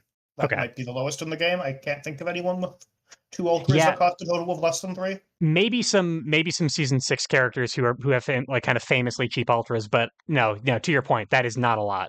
We're not talking about economy yet, but I'm just noticing here that, like, in addition to managing my resources in the very 9 way, I'm also managing resources in the very season 5 way, which is I'm probably not going to be able to afford everything that I want to do. Yeah, and I think, as a side note, the answer can be, by default, just, pay the force on Emerald, pay the force on Lapis, and don't pay for other stuff. Right, sure. Those are the important ones. Pay the force on CMOS Gate. Don't worry too much about the... and it sounds like Amethyst is probably a better use of my time than Taphite, another thing I've never heard of. Swift with armor. Yeah, and I'm not saying don't play Swift with armor if you know you're not going to get to win with Amethyst, or if you have to, then Swift with armor is pretty good. Right. I mean, this is badass. Like, that's the actual thing you should think about this as. Sure, yeah, and badass or superior or whatever is a very, very strong boost. Especially because this one actually synergizes very well with EX attacks. I can't double EX. I can't double badass. What you just said, though, makes a lot of sense, that if I have one Amethyst and I play Taphite, well, what I'm doing is not only giving up Amethyst, but I'm also giving up the threat of Amethyst. And that sounds like too steep a cost. Yeah, I mean, there's also cases, you could have one Amethyst because you drew the only one from your deck, and then you really shouldn't play the boost. Or you could have one Amethyst that you got from here, and the other one's in your deck, and then the boost is more okay. Sure. I would only play this boost if you have to, but, it's a good boost. It's just that it's on a better attack. Yeah, no, there are plenty of times when I would prefer to play slightly more expensive Swift. But Amethyst seems pretty good. Okay. Yeah. Right. Shall we talk Navy pressure? Sure. We haven't had our looping fireball yet. How can we be a zoner? We should have a looping fireball. I think that'd be nice. Yeah, this is a pretty rude fireball to get hit by, it looks like. Yeah, this is the other card that they will always filter, except that they actually can just always filter this one, I think. So it's fairly hard to hit this, and you should be you should be sure that when they're grappler movementing, they're not going to dive and dodge it. Because Okay. that's like this range 6 board state is pretty common. And if their best option is to block or assault, you're very, very happy with Navy. Okay. But if their best option is to dive and dodge, that is when I play Kunzite. Sure. Sure. Yeah. You bait the thing that would beat this, and you punish them for Yeah, and being at range in the first at place. range 5, assault is a problem, but you also have a much better mix-up because you have Kunzite at range 5, you have Morganite at range 5, and Right. you have one more card at range 5 we'll get to in a second. Right. Looks slightly down the screen at Flame Punisher. Okay. Yeah. So this is, and to your point about like they're always filtering it, and it is correct for them to always be filtering. The other things that I might be doing that are even hitting out there, other than Kunzite, is like a lot of normal sealed for Emerald, and that's 2 damage. I'm not super concerned about that. Yeah, though if they do try to play the dive into Navy pressure and you stun it with Emerald, you've probably won the game. Yeah, because they're still at range, and you You still have have more. Navy pressure. Yeah. My note with this card is it's often going to seem kind of bad in your hand. If you can, keep it or Flax Nurture it. That's the boost on Morganite. Because Okay. if your opponent knows you don't have Navy pressure, they don't have to be nearly as they don't have to filter Navy pressure. Sure. Yeah, And I they're like when not. they have to filter Navy pressure. Yeah, sure. I mean, I've definitely been in matchups against a zoner where they've gotten me to range, and I don't feel particularly pressured to have to run in on them, so I can change cards. I can do something Yeah. to improve my hand. If I'm playing you and you have Navy pressure, I'm not staying out here. I'm moving in. You better have a dive if you're staying there. Yeah. Exactly. Yeah. Okay. Cool. This has defend on it. There's some other words on that defend. They're cool words. This Yeah. is just more card trading. Okay. I'd be very reluctant to ever take a normal with this because you will get readings, you will lose this boost, and you will also lose the strike, and you will also lose the cards you got. There's no way to play it on defense. There's no way to take another action afterward. It's also only a card from my hand. Yes. Okay. But again, it's kind of being put there for free. Defend is just a boost. Like they've put this little free utility effect that is usually a slight positive. Sure. Okay. So I should really be thinking about this in terms of, well, do I need defend while I have another copy of defend? Not as like an integral part of my engine the way that CMOS Gate is. Yes, but if you need CMOS Gate back, this can get CMOS Gate. If you need Flame Punisher, this can get Flame Punisher. Right. This is not useless. But okay. It's not, again, it's not CMOS Gate. It's not an all-star. And unfortunately, like this often will be a dead card in my hand, but like conveniently, if it is a dead card in my hand, this probably isn't a dead boost. Heliodor, if it's defends great at ranges, 1 to 4. There's plenty of things I can do with that. Yeah, I don't like boosting it very much because, as I mentioned, if your opponent gets away and you don't have Navy pressure to threaten, it's quite sad. Right. But you would prefer to, if it is dead in your hand, as you mentioned, you would prefer Flax Nurture. Yeah. Okay. Sounds good. Or slightly silly comment, and this probably doesn't work. I think they're less likely to notice if you spend it as force than if you play the boost. Yeah, that's fair, actually. And okay, no, that I wouldn't optimize for that, but it is. I do think it's true. Right. It spends less time being on the field when you spend it as force. They might not notice it. Yeah. They might not notice the enormous flaming hand from the heavens just flying into your discard pile really quickly. To be clear, also, it is not appropriate to hide the card, especially when changing cards. You should show them what you're changing cards and not just discard 3 cards at once. Yeah. But if you're paying a force cost of 1, it's going on top of your discard pile. If they don't notice, that's on them. Right. True. Yep. This after effect is identical to what we would see on Hadoken or Low Tiger Shot. There's nothing special there. It's literally the only special thing about this is that you don't have to care about your discard pile order as 9, despite this card saying you do, because this is a force special. Okay, sure. Yeah, I will always be. I get you. Okay. Which is nice. It's quality of life. Yeah. Makes sense. Okay, cool. Tell me a little bit about Flame Punisher. Do you like giant lasers? Yeah. I mean, yeah. Cool. Keriel, I do. Good talk. I recommend playing this card. Yeah, that's It, stun immune 7 damage with push 2, draw 2 yeah. on So like after. the main thing I would not play this card is if you think they're going to go to range 1, obviously, right? You don't want it to be assaulted or dived. Yes, you still draw 2. No, you're Right. not happy. Of course, no. You're But not happy with paying 2 but gauge and an ultra to draw 2. if you're at like range 2, like they're not going to play assault. Right. Right. This beats spike. This is a slow that beats spike. It Yep. also beats cross. Like, what does it not beat at range 2? The answer is, in fact, assault and dive if you're in the corner. Yeah. And I guess like trading with focus, but hey, You are you're drawing incredibly happy cards. to trade with focus, and you Yeah. are even happier to trade with sweep because you pushed them. You're doing pretty well there.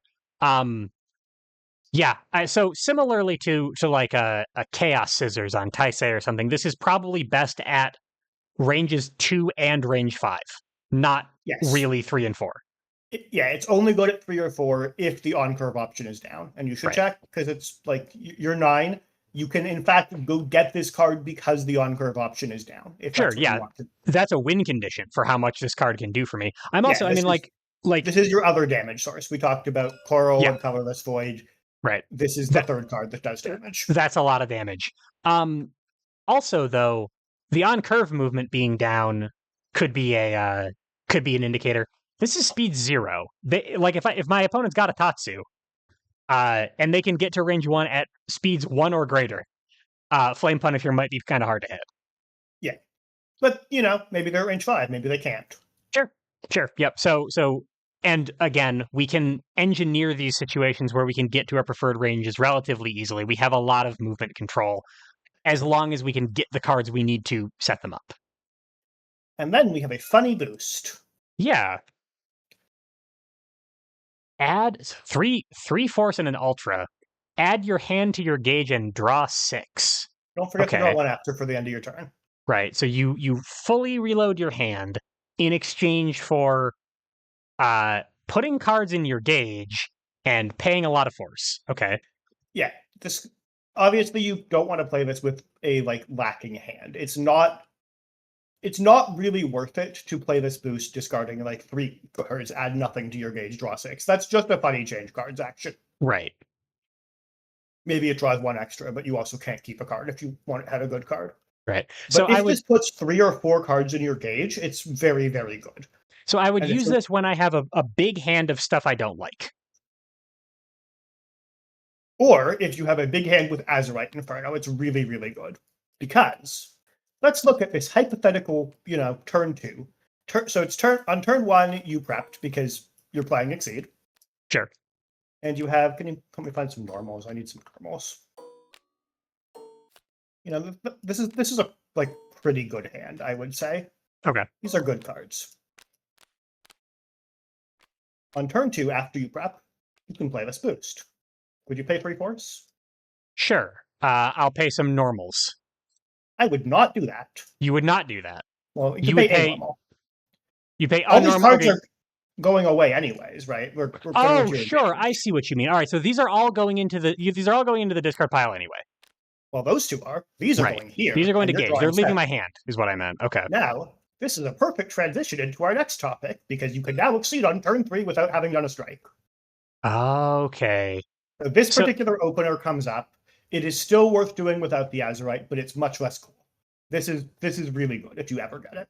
Okay. Yeah, I feel like to understand the big brain play you're making here, I think we do need to talk about the Exceed mode pretty quick now, here. what's fun is, of course, we're playing 9, and we've talked about how 9's whole engine is just about getting you the cards you need, and not it doesn't win you the game by playing with 25 fatally bits. You just get the cards you need, and the cards you need win you the game. Right. So, of course, our Exceed mode just gets you the cards you need, and the cards you need win you the game. Got it. Okay. The Exceed ability is actually a downgrade, and we'll come back to that.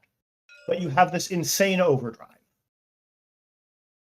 Okay. So yeah, let's do the same thing we did with 9's character ability really quick and just walk through what this looks like in practice. So right. I just did this. It's turn 3. So you have a full hand of 7. Your opponent does whatever they do. Yep. And now you can take any of these cards from your overdrive, and discard them. And then you can seal anything from your discard pile, which might be the card you just picked from your overdrive. You just picked from your overdrive. Okay. And so then one of these 4 normals could turn into the corresponding thing in your gauge. Right. Or it could be the other copy of the Azurite Inferno that I just paid to. Or the other copy of the Flame Punisher you just paid also. Sure. Okay. Yeah, you're right. That should be in. Oh wait, yeah, that's a deck. Yeah. No, I understand that. Okay. So the overdrive trigger just gets me anything I want, essentially. Anything from my sealed area. Yes. And notably, this, like I said, the Exceed mode doesn't have the same rules as the front side.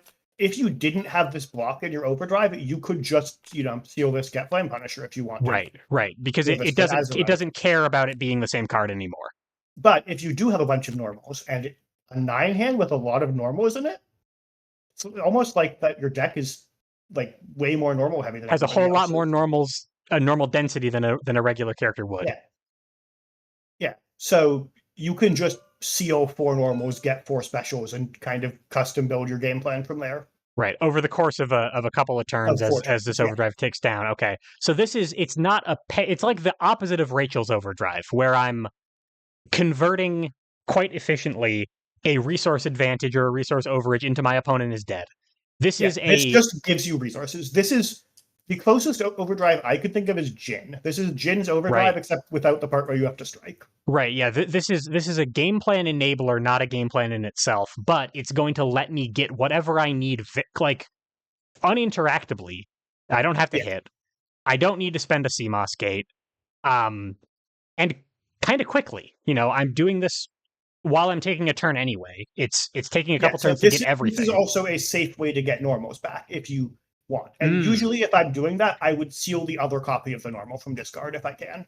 Right. I still want to have the normal sealed for all my scaling. Sure. But this lets you get a normal boost back and play it. This is the other way that you can play 4 attacks before reshuffling. Okay. Makes sense. So you mentioned that the ability itself, other than the overdrive, is worse. You may spend 1 force to seal your attack. So this notably does not have any of the conditions the other one has. You don't have to, you don't need to even hit from your hand to gauge. You don't have to hit. You don't have to have a different card. You can loop cards with this. Right. But it does not replace the card in gauge, and that's why it's a downgrade. Nothing's going to gauge. Okay. Yeah. So I think if 9 is hitting, she can just chain overdrives. Right. And that is why I don't like this ability I don't like using this ability when I hit. If you miss and the card you'd be getting is a special, by all means. Right. Okay. So if I'm hitting, prefer to continue stacking my gauge so I can flip again quite soon afterward and continue going resource positive. Or build gauge to play these great ultras.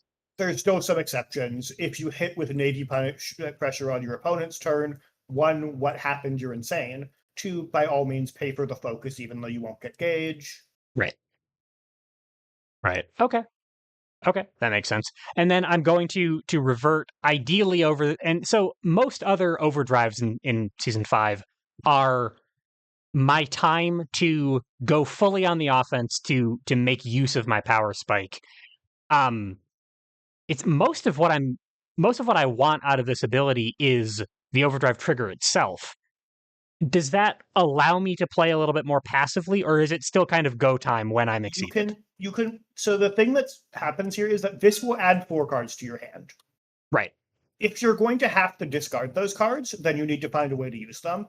And if you need to use multiple cards, that probably means strike. Sure. Yeah. So you are pressured by your own economy to use these resources efficiently. And I mean, you have a resource advantage. You might as well. If you did the Hino Kagetsuchi boost to get into Exceed, right, you are going to need to play it aggressively because you just simply will not have. Yeah, you're going to start discarding for hand size at the end quite quickly. If you do that and didn't get value out of it. Right. If you just hit them 4 times and now you're down to 2 cards and you exceed, by all means you can play passively, and they just probably won't want to strike into someone who has the perfect card every turn. Right. Just be careful in that situation. Just be careful when you're recurring normals, because you had better be using them proactively to keep yourself from being red. But using them proactively can be boosting. Boosting, whereas sure. If you just try to boost more with 9 after playing Hino Kagetsuchi, you'll be discarding every turn. because Right. you'll draw a card from this, a card from your deck, and have to discard one if Right. you only played one card. Other than the way to quickly set up an exceed mode with a good stack of things in my discard and a good stack of things in my gauge, uh, is this boost typically worth playing, or should I just save it for Flame Punisher? Typically, if you have the gauge for Flame Punisher already, I would want to play Flame Punisher. Cards Okay. notes. Okay. The boost can be okay. It is better if you have Ultras in hand or gauge, as we just discussed. Right. But note that you can use Ultras from gauge to get value off of this. If you somehow have like 8 gauge, this boost is also good, because then you just pay 3 gauge and draw 7. Sure. Okay. This does not really happen, but it could. Right. Right. Okay. But yeah, the reason you are exceeding is the overdrive, and hopefully you can see, like, that's why I wanted to go through the kit first. Yeah, now definitely. You sort of understand, like, these specials are conditional, but they're insane. This is how like you want to pull specials with this. Right. It's remarkable to me that after all of this, all of this complexity, all of this complicated resource management, the overall game plan with 9 is not that different from what we would see from like Kaikisk or honestly or Ryu, like a Shoto, a character who is looking for holes in their opponent's game plan and capitalizing on those holes as powerfully as they can. 9 is doing that in a very different way. Yeah, 9. I would say 9 is, in fact, just playing Exceed with like something halfway between a normal kit and a zoner kit. She's a little less zoning than most zoners, but still plays well at range. Cool. But okay. Yeah, she just wants to play Exceed, but she wants to always have the perfect option. If that's what you want out of the character, you'll have a great time. Right. Interesting. All right. I will say, I think 9 is the most complicated Exceed character, but not the most complex. I think, as an example, if you can play Rachel comfortably, you can play 9. Okay. Okay, sure. But I also think very few people can play Rachel well. So yeah, Rachel's hard to play. I think Rachel is substantially harder than 9. The Rachel lesson was 3.5 hours long. It was an absolute marathon from my friend Rose. So no, Rachel's hard to play. I'm not gonna disagree with you there. All right, so that's the kit. That's the suite of options that I'm going to be able to bring. The next question I have, we've talked about them a lot as ways to get these options, and sometimes here and there as attacks and boosts.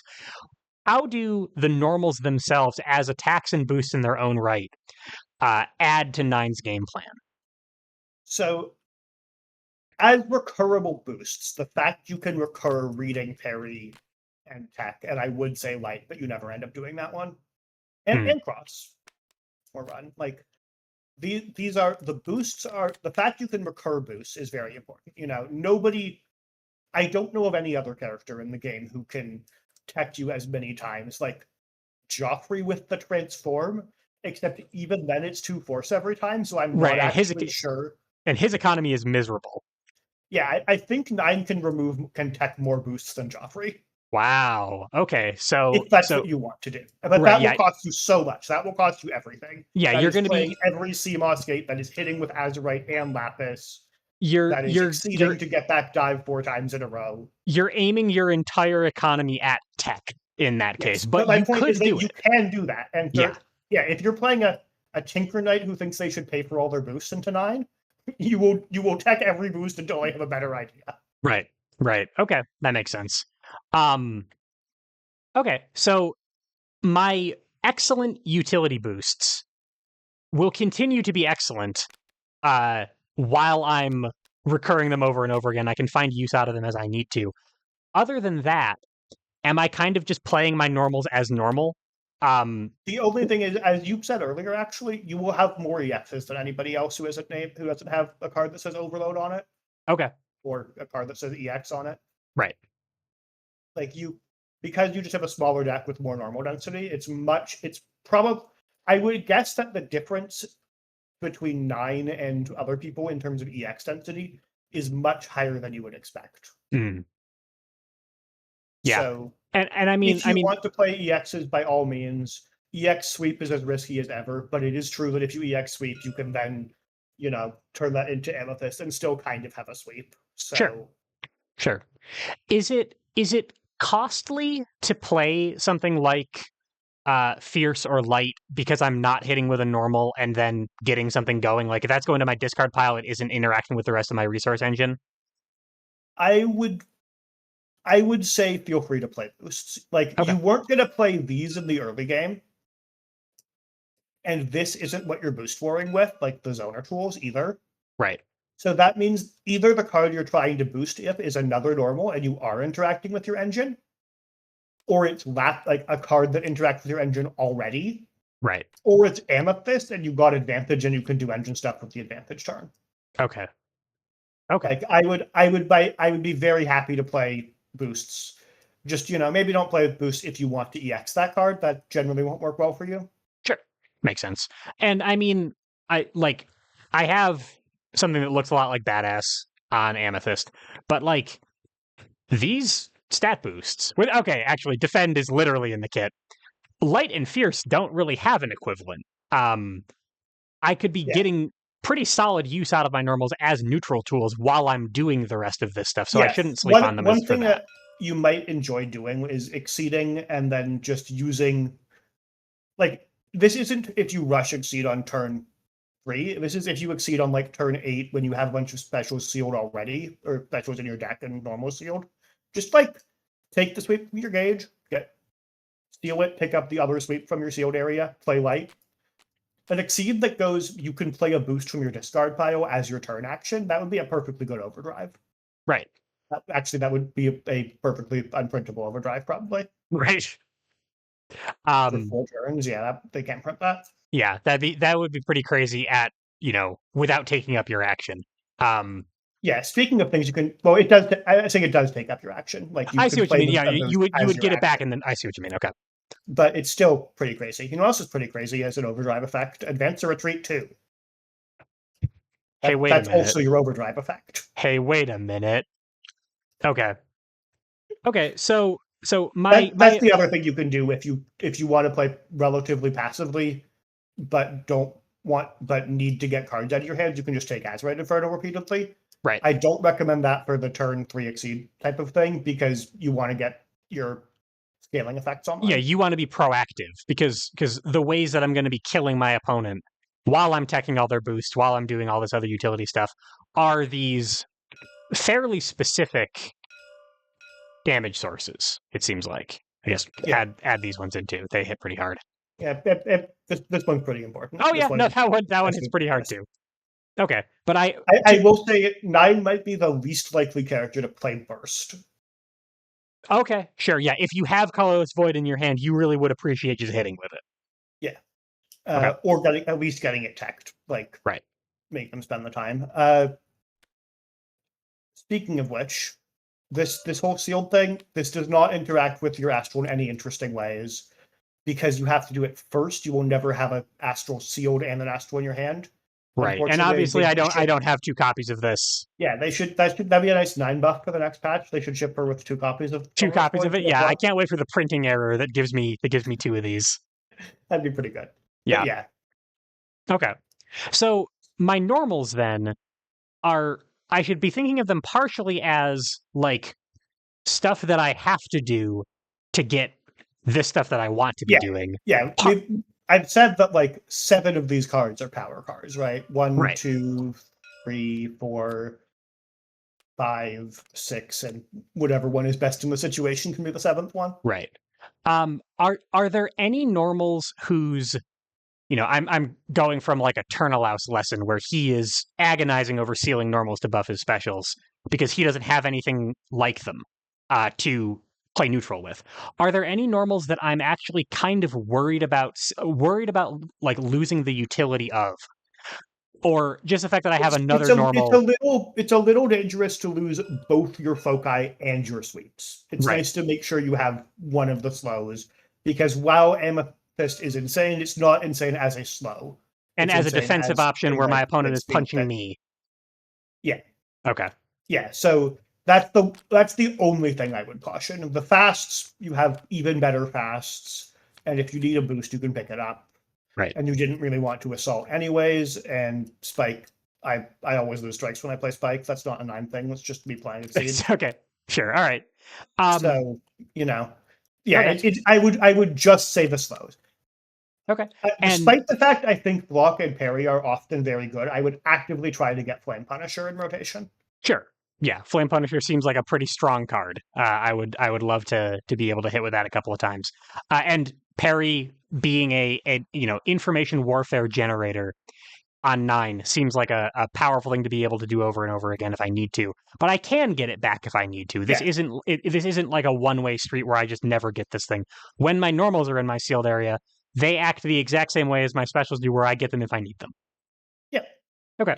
Okay. yeah. I guess I'll also say it's good if you get parried and you don't want to lose to reading, but you don't want to change cards your hand. As always, you can just parry the focus that they probably have. Right. You can also play even an inefficient Hino Kagutsuchi as a change cards variant. That can be fine. Is the fact that so when you mentioned that like 9 can parry too, 9 can parry too, and her opponent probably doesn't have the kind of recursion that she has. When 9 gets parried, when 9 loses something, how inconvenient really is it for her When to get 9 it gets back? parried and discards a card, it's generally just fine unless maybe if the card was, well, if the card's the Astral, you're sad. If the Right. card's CMOS Gate, you're kind of sad because CMOS Gate was your recursion. Right. But in general, it's fine. The thing that can be dangerous is if 9 gets parried and reveals her hand. Okay. I don't think that Nine's opponents should just parry, Black Lotus, Exodia, Soul Gazer, your favorite one of Right. They those. should probably parry colorless void. If it's in there, yeah. Yeah. But like I do actually think that an early game parry of like whichever of Emerald or Amethyst you're more scared of makes a lot of sense against 9 because she does not like having the hand revealed. Okay. And it may be difficult for her to deal with, which is why I was trying to talk about what you can do about it. Right. Right. Okay. Makes sense. Um okay. So and we've sort of been talking about economy this whole time. Yeah, There's nine is an economy character. Like the yeah, whole like we couldn't get this far in the lesson without talking about economy. In terms of uh the engine, I think I have a good sense of that. In terms of how I'm playing Exceed, like also on top of all of this economic management, I have the move action, the change cards action, my gauge, um, my force costs. All of those things are gonna influence it. Is does that just make 9 harder and harder to play? It is like is her I economy like think a lot paralyzing? of I think a lot of those things you don't actually do. Your move action is teleport step, ideally, Right, right, or recur run and play run.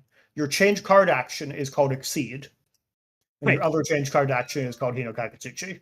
right. Okay. Um, You like you have to interact with strikes and continuous boosts in the same way as every other character, modulo getting back tech 15 times. right. But you don't have like a lot of your economy replaces a lot of the conventional exceed economy for movement and card flow. Okay. Okay.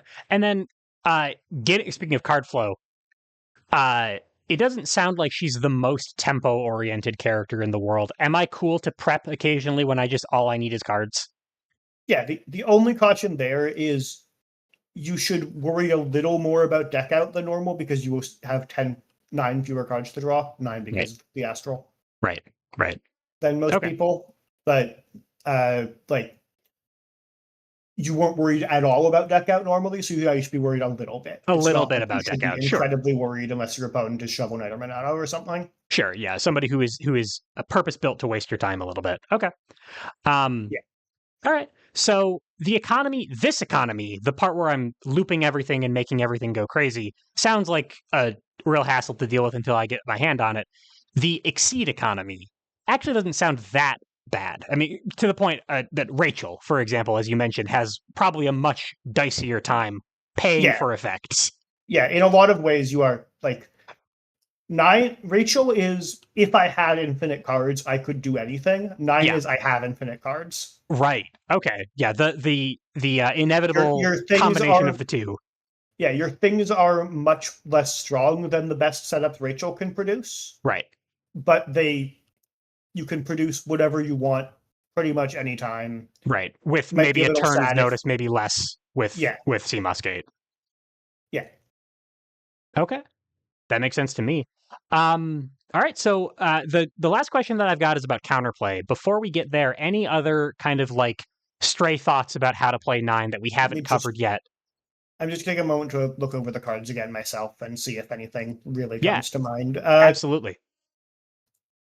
Generally, this is kind of general exceed advice, but don't initiate strikes you're going to lose. Hmm. Sure.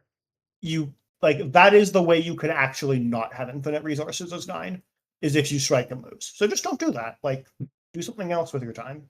Right. Right. Play these good boosts. Get to a place with teleport step where you're not going to lose a strike. Yeah. Teleport step should usually be followed by the strike action, not always. Sometimes you're on 1 life and you have to teleport step away from a grappler and then prep. Right. Actually, that's a very important point. Hi, Ryu, you're a grappler now. I hope you don't mind. This is key. Ooh, yeah. Yeah. Advance and then retreat out. Yeah, you end up at what, range 6? At It's pretty range good. at range navy pressure. Yeah. Okay. At range Emerald Indemnity. True. You can use Seamoth's Gate to get either part of this if you don't have it. Yep. So you're really hard to corner if you don't want to be cornered. Yeah, if you side note, it's much more annoying for 9 if you do this. So you can still do the backstep combo, but without the backstep, it's a lot worse. Right.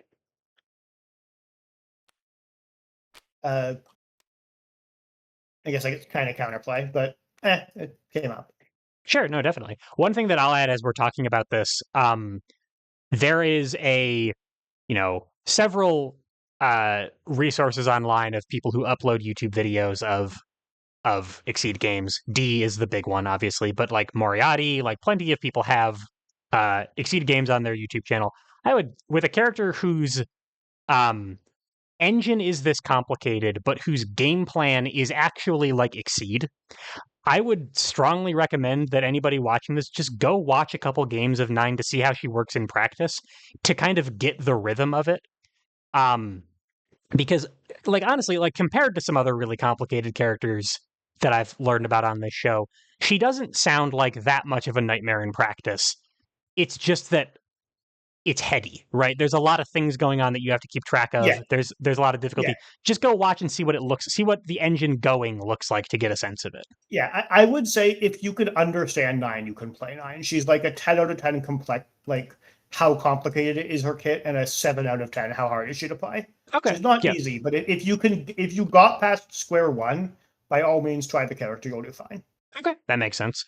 Now that we've just birthed several new 9 mains into the world, Keriel, what are we going to do about these people? How are we going to stop 9? What is the counterplay to this As a character? Renea main, Renea. Right.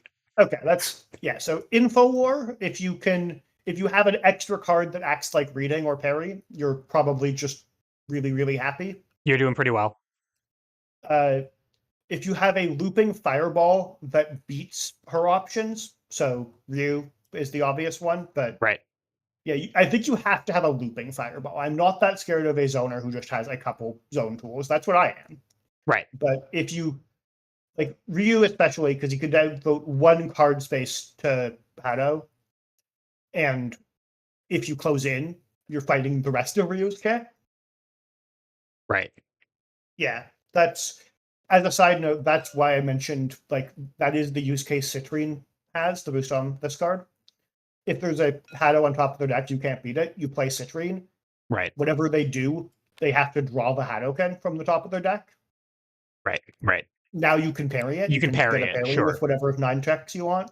Sure. And Okay. then you can play at range, hopefully. Maybe they have Okay. a second one, you hate your life. Okay, sure. It and it also, I mean, like part of the counterplay, it seems like, is going to be walk up and punch her in the face. She has plenty of ability to deal with that. That's Yeah. not counterplay. That's like price of admission to play the game. Yeah, I would say for the most part, you are probably better off at range 2 to 3 than at range 1. Okay. She has good tools at both. Notably, she has like Emerald, which is mean at 3, but At 2, you're getting Flame Punisher. You're getting, you know, uh, at 1, you're getting Lapis, which is really, really bad for you. Right. You're going to suffer if you ever try to initiate with Grasp because Azerite exists. Right. So I she would she I would say we talked about filtering cards. You don't need to filter Emerald unless you have boost in play or something. okay. If she plays this to win a strike, it's a power card. It was supposed to do that. Right. It's kind of like getting spiked for 5 by Swift Destruction. Sure. And it cost her a copy of CMOS Gate. She's not happy to do it. And another force. It Yeah. cost her even more than a copy of CMOS Gate. Yeah. Okay. Okay. Um also it seems like so I as nine's opponent need to be very cognizant of what she thinks my game plan is, it seems like. Because none of the like we're talking as though nine has infinite resources, parentheses she kind of does sometimes have infinite resources, but she doesn't have all of her resources all the time, and getting them takes work. Yeah. if And if other than the Astral, she's not a stat monster, right? Like Yeah. these are okay stats, but they're not monstrous stats. So I would Right. say, like, if you have a ton of stats, if you're Yaquis, maybe that might work fine. If you have a if you have a lot of stats, if you have a good looping fireball, or if you have info war, you're going to do Right. pretty well. And range 1 is surprisingly good for her. Ranges 2 and 3 are weaker. Okay, makes sense. And if Don't lose to Amethyst. Sure, yeah, if you can avoid it, filter that when you can. If I can figure out what exactly it is that she thinks I'm doing with my economy, with my game plan, and I notice that she's left herself with a hole by trying to mitigate, I might also have a way to. It sounds like punish her Yes, for though if you want to do that, you want to punish her really quickly because again, sure. your opportunity probably is this turn. Take Right. advantage of it while you have Hence, it. hence stats. You Yeah. are looking to hit her very hard when she does have her guard down. Yes. If a character has a bunch of good 0 cost boosts, that's also pretty powerful. Okay. Okay. I'm just trying to think like what else I don't like fighting as 9. How does action compression do into her? Can you give me an example of exactly what you're thinking of? Like, are we talking Rachel I'm here? thinking about characters from Guilty Gear who can change the board state immensely in one turn to You have to pay it out that turn as well, or she's right. going to just find teleport step and Right. break your setup. Right away, sure. Same question about like advantage chaining. How does she do into that? That I do not. She does not like that. She does, notably, if you're trying to assault into her, Amethyst. Oh yeah, Amethyst will kill you. Okay. Steals the advantage back. Right, and sets range again. Yeah, this is like Tiger Yeah. Knee. It's a designed specific. It beats everything kind of, but it's designed specifically to counter assault. It seems like. Yeah. Does not beat dive. Dive stops this. That's the big one. Right. If you can get power or like EX assault is a lot harder for her to beat than normal assault because it doesn't lose to this. It doesn't lose to this. Yeah, these seem like they're just like you said. The stats are good but not perfect. If you can like amp them a tiny bit over what is normally allowed in Exceed, she probably has a lot of difficulty dealing with it. Yeah. She's basically like if you would lose, it's not about whether you're playing Fair Exceed or not, so much as if you could lose to somebody playing Fair Exceed, 9 will find the tools that do that. Okay. But her unfair tools are pretty limited. Mostly it's this speed 7 movement, which, advantage training is also, if you can successfully advantage chain versus 9, you win the game. But, like, it's pretty hard to even hit her if she doesn't want to get hit. Speed 7 after movement. Right. Yeah, you still have to call her out pretty hard. Yeah. It's not going to happen, but I am going to point out this can move 5. Yeah, sure.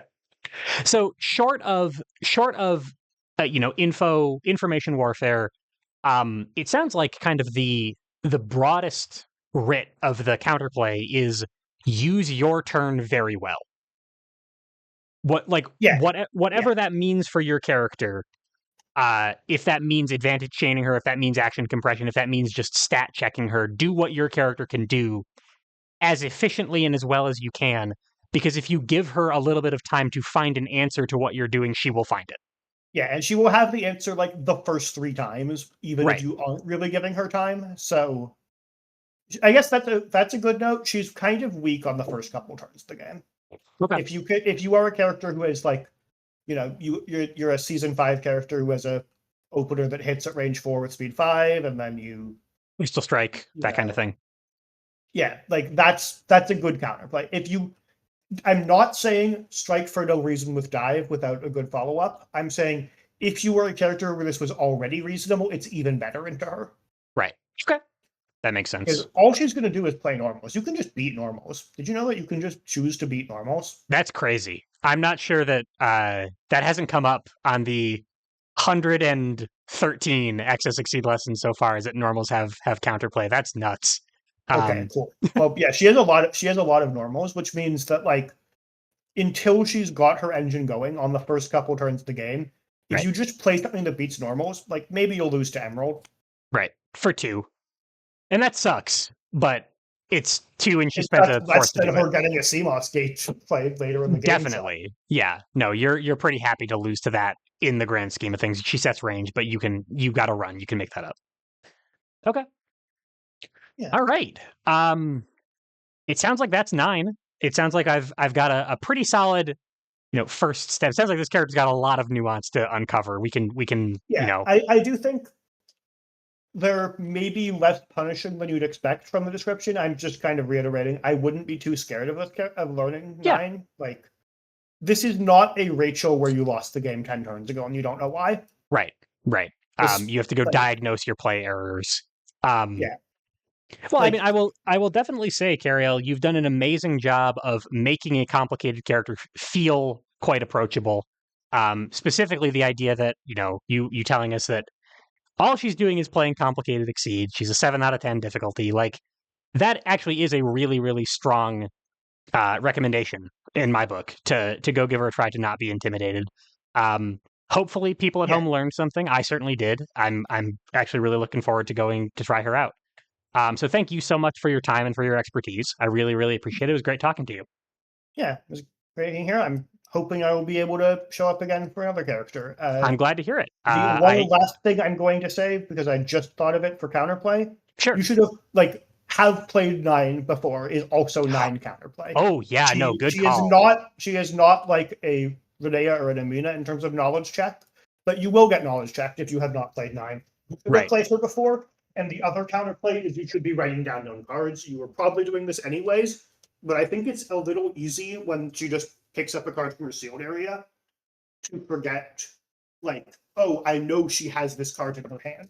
Right. And notably, once she plays some unknown cards, maybe you know 3 of the 5 cards in her hand. Right. Yeah. So she's weak to information warfare partially because there's a lot of visibility, Yeah. but also But just even if you aren't an info war character, sometimes right. you just know that all the cards in somebody's hand lose to assault or lose to Right. spike. Yeah, you might not have extra copies of Parry or Reading, but known information is useful in Exceed.